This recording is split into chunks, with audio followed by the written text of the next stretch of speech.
And here we go.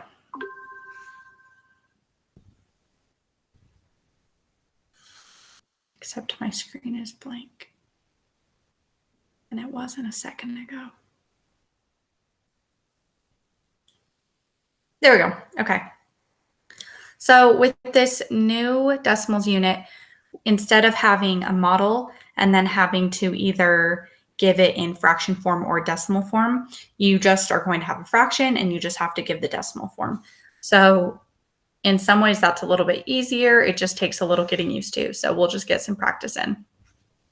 So 30/100ths is just one regular fraction. It's not a mixed number. So I'll start with my decimal point, and then I need to identify that my numerator or top number has 2 digits, which for hundredths is good because my first place value spot is tenths and my second place value spot is hundredths. So if I need to represent this fraction in a decimal form, the denominator is hundredths, which means in order to have the decimal be hundredths, the numerator needs to reach the second place value spot because it's hundredths. So I need 2 digits, and 30 is 2 digits. So I can use it. I don't have to change it in any way. So I can just use the 3 and the 0, and that's 30 hundredths, just right after the decimal point. With 3 hundredths, again, it's not a mixed number. It's just a regular old fraction. So I can start with my decimal point, but 3 is only 1 digit. And my denominator is still hundredths. And so I need to make that 3 a 2-digit number, or else it's not it won't be in the right place value spot. It'll only be in the tenths place. So if I did this is 3/10. So these are not equivalents and that won't work. So what I need to do is get that 3 one place value spot over. And in order to do that, I need to use a placeholder 0. And now that 3 is a 2-digit number and the 3 is in the right spot. And this is 3 hundredths. When I have a mixed number, this is a huge mixed number. I have 56 wholes and then 4 100ths. So before I start with the decimal point, I'm going to start by looking at the 56 because that's my whole number. And I'm going to color code this one. So 56 is where I'm going to start. And 56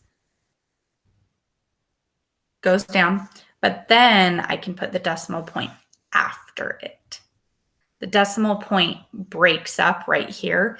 It's like a wall between the whole number and the fraction. So the decimal point goes down right here. Then I can move on to the piece that was the fraction. And I can carry on the same way I have been before, where I identify that the 4 is not a 2-digit number, but the denominator is hundreds, so it needs to be a 2-digit number so that it'll be in that second place value spot. So in order to make that 4 go over into that second spot, I need to use that 0. So I'm going to have 0, 4. Because if I had just put the 4, it would be 56 and 4/10. But now it's 56 and 4 hundredths because I made the 4 a 2-digit number. Another whole number, or a mixed number, but the whole number smaller. So we'll do, let's see, it was blue. So whole number first, 3. Decimal second, because it's the wall in between the two pieces. Fraction piece third. And the 9, it's got to be a 2-digit number, so I'm going to use the placeholder 0, 9. And then I got it. 3 and 9 hundredths. Okay, another mixed number, but this has a big hole. So my colors are getting wacky because this is blue.